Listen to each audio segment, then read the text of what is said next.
Hello, seniors. It's Mr. Feigum here checking in. I'm super excited to be able to present to you all some information that I think that you will find helpful. And I, obviously, this isn't the way that I like to present. I wish I was there in front of you. I wish I was there in your classroom. But the circumstances are what they are. But I wanted to make sure to start out by saying I'm here for you guys. I'm a resource for you. Whatever you need help with, whether it's a college application, um, scholarships, financial aid, anything life after high school, college, and beyond. I'm here to help, and that's what this presentation focuses on. But this is just kind of a skeleton of a presentation. There's going to be two parts. I'll talk through some of those things. The first part here is focuses more on resources and career planning, things like the resources that we offer in the Career Center, resources that I have available for you.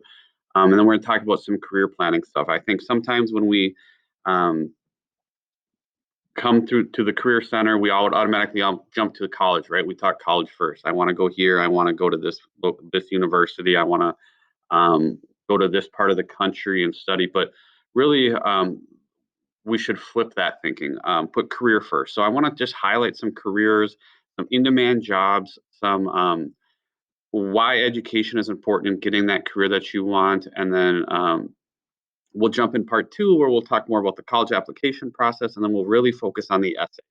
The essay is going to be super vital this year, and I'll explain more when I get to part two. But it's great to have this opportunity in English 12 to write this paper, write this essay, take advantage of this opportunity. Thank you to the English 12 teachers for doing this.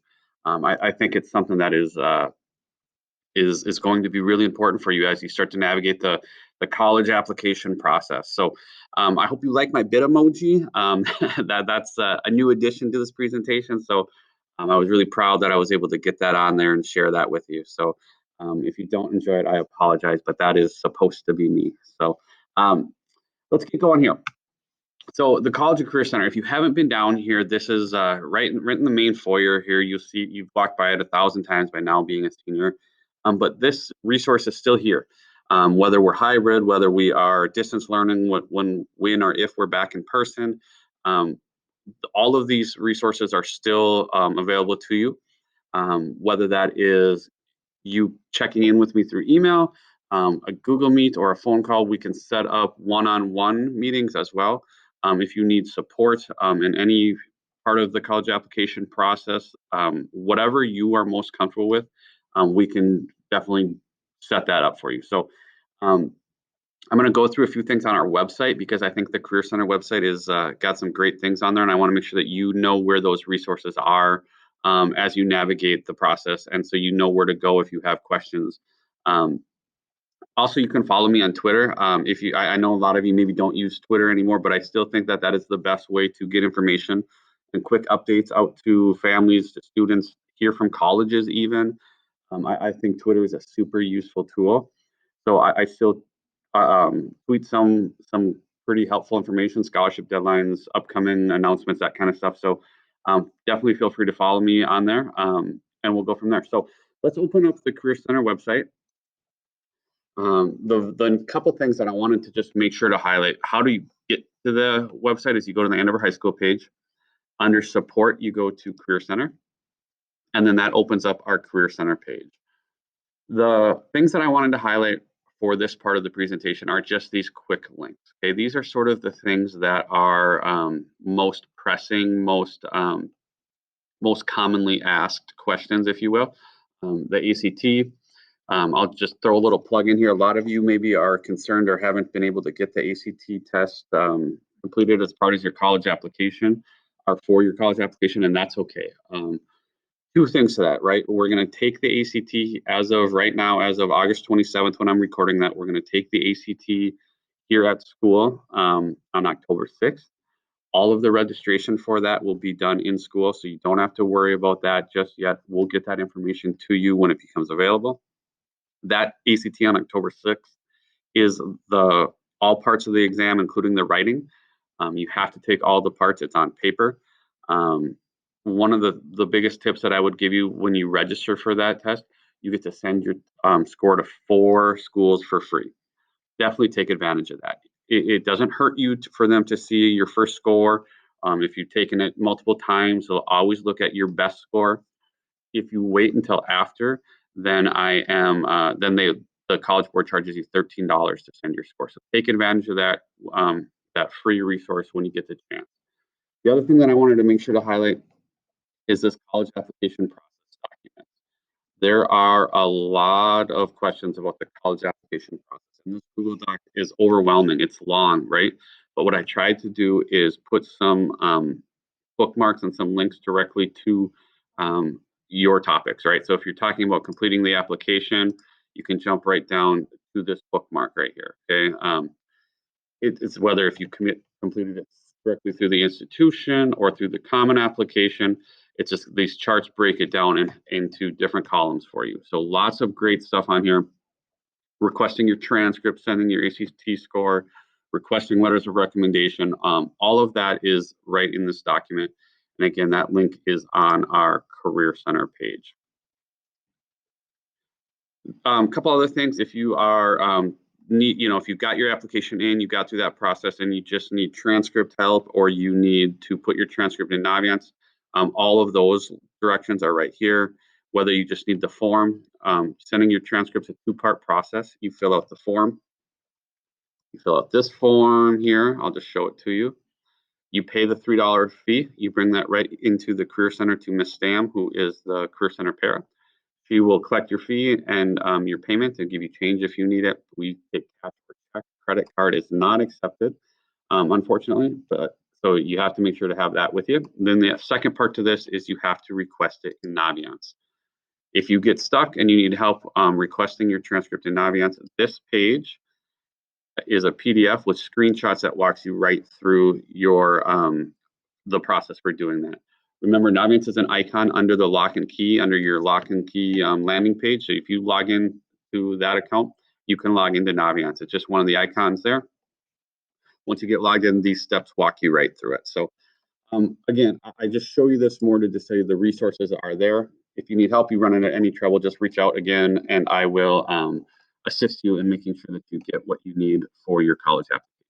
So again, the Career Center is here. If you've never been into the Career Center, senior year is definitely the time to take advantage of this resource. It's definitely the kind of the one-stop shop for all things college and career planning and life after high school. Lots of the scholarship stuff that you'll hear about in the spring will come through here. We'll talk about some of those on the next couple slides, but let's keep powering through to our next one. New this year, I wanted to share some things that we're offering that are maybe a little bit unique than previous years. And the biggest thing is probably our college visits. If maybe some of you have even gone on our tours or you sat in the Career Center with a college representative and had a conversation about their campus.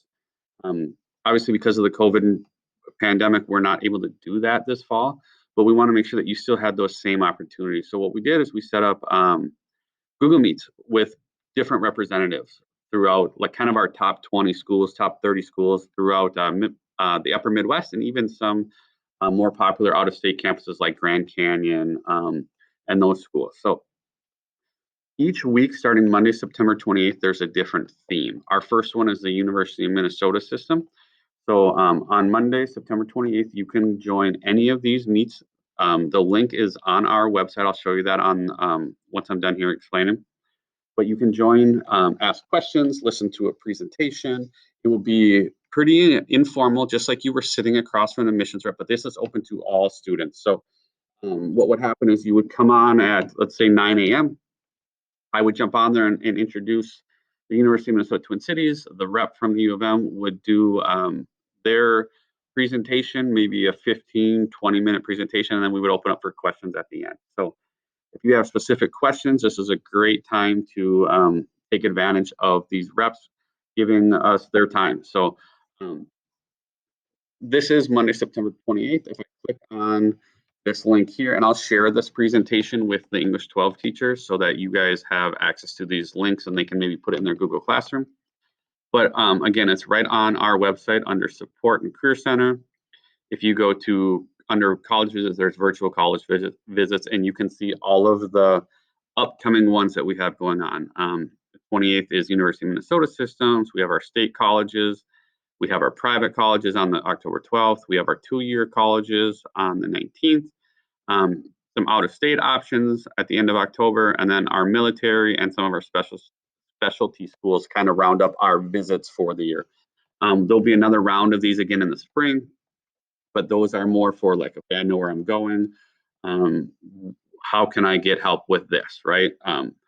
So hopefully you take advantage of these. These should be a pretty unique experience just available to our students. So I'm proud of this opportunity. I think that you guys will enjoy the opportunity to speak to these reps. So let's get back to our presentation and look at our next slide.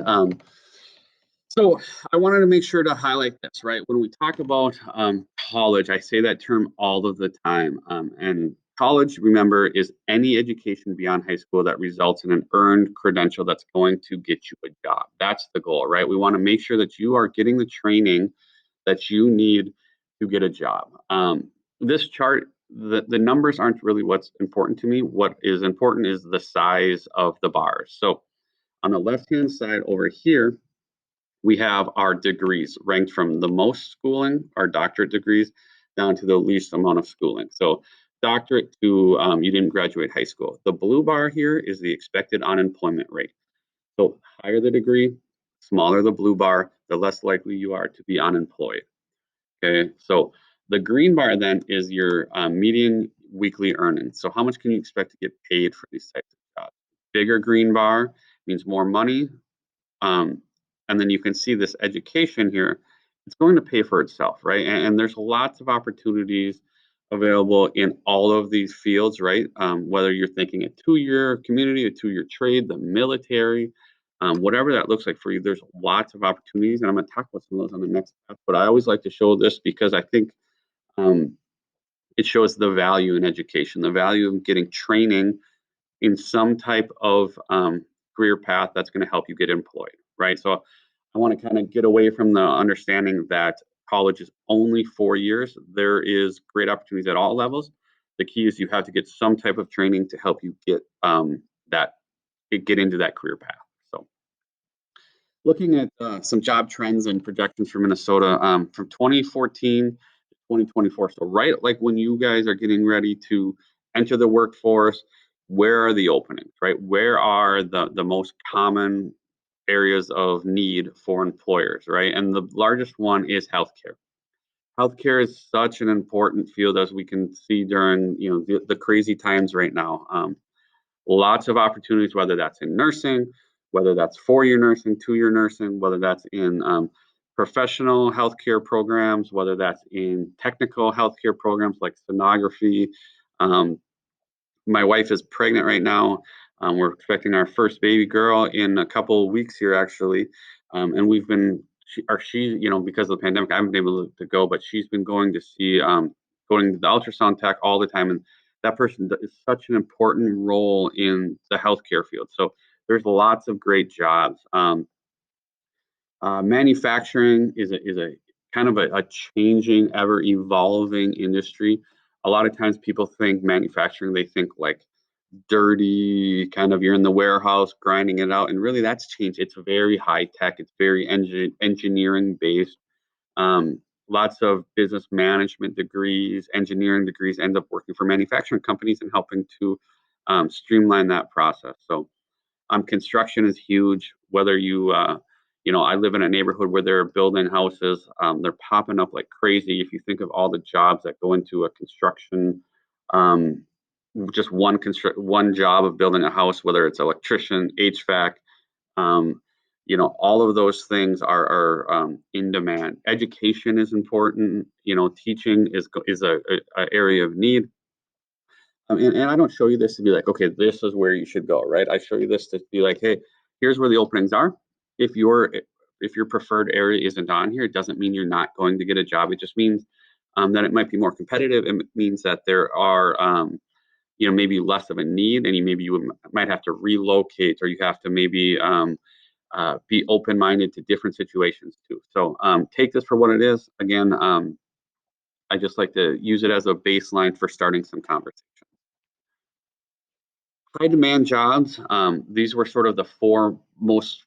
So if you look across the top here, healthcare, production, construction, and information technology, this is how the Minnesota Department of Employment and Economics breaks down the categories.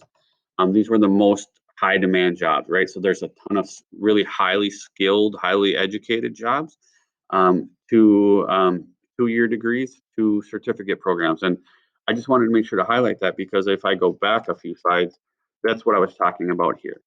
Um, this doesn't mean you have to go to get a doctorate degree, right? There's lots of great careers in 2-year programs and certificate programs in apprenticeships. um, it just what's your passion, right? And what are the things that you are looking for as a career path as you when you get into your adult life. So um, I'll let you guys read this. I'm not going to really read all of the high demand jobs to you, but I think there are a good representation of the different career paths that you can take based on your education level.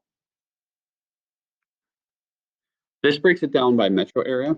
So Minnesota metro area, and then by high school diploma or less, post-secondary, or associate's degree or bachelor's degree or higher. So if we said 4-year, 2-year or less, high school diploma, here's the jobs, and here's the amount of income that you can expect to make. I always like to highlight a couple of these things. You'll see a lot of technology. Clearly, technology is here to stay, evolving, right? You know, if you think of a computer system analyst, what that person did 10 years ago and what that person does now is completely different. Um, thinking of through like software developers and applications, this job probably didn't look exactly the same 10 years ago as it does now with smartphones and all the different apps and things that we have on our phones. This is a huge in-demand area as well. Accounting is always one of my favorites. Um, you can see that accounting is or any job that you any business is going to have some type of accountant, right? Any business, whether it's healthcare, Target, the local mom and pop grocery store, whatever it looks like, they're going to need someone to do the books, and that's what accountants do. In the 2-year path, there's a ton of healthcare fields, right? I think we always think we have to, if we want to be in the healthcare, we have to do 4-year, and that's just not true. Healthcare is great because they do a lot of, they call it laddering careers, where you can start as a certificate.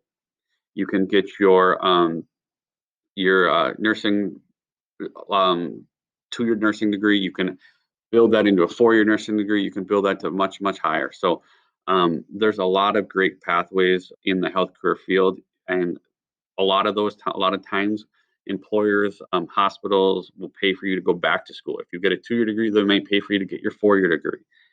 If that's something you're interested in, definitely come see me. I have some awesome nursing resources that I would be willing to share, that would help kind of guide that decision making. So that's sort of the the career side of this. If you're someone and you're sitting in your desk right now and you're like, hey, I don't know what I want to do. That's okay too.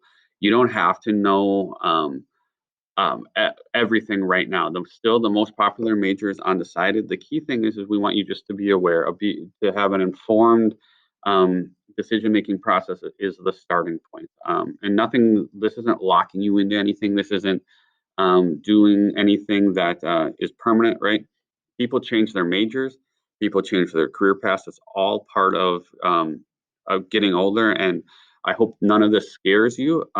It's more of a thing that I just like to use as our starting point in conversations. If you want resources as far as like, hey, I just maybe want to learn about different opportunities, there's great assessments built into Naviance. There's great assessments built into MCIS that I share in the my weekly updates that I email out to you, where you can do a survey. It gives you some starting point for your or you do like an assessment on your personality, and then it gives you some career paths based on your answers. And I think those things are great for conversation starters, just like we just did here. So they're not, oh, my assessment said I should be a police officer, so I have to be a police officer now. It could be my assessment said I should be a police officer, so we can talk about what that looks like. The service industry, helping others, caring, that kind of thing, right? So um, That's what I wanted to share for part one. If I missed anything, if you have any questions, reach out, and then I will see you again shortly on part two, where we will focus on our college applications and our essays. So thank you again for your time. Have a great rest of your day, and I look forward to seeing you all soon.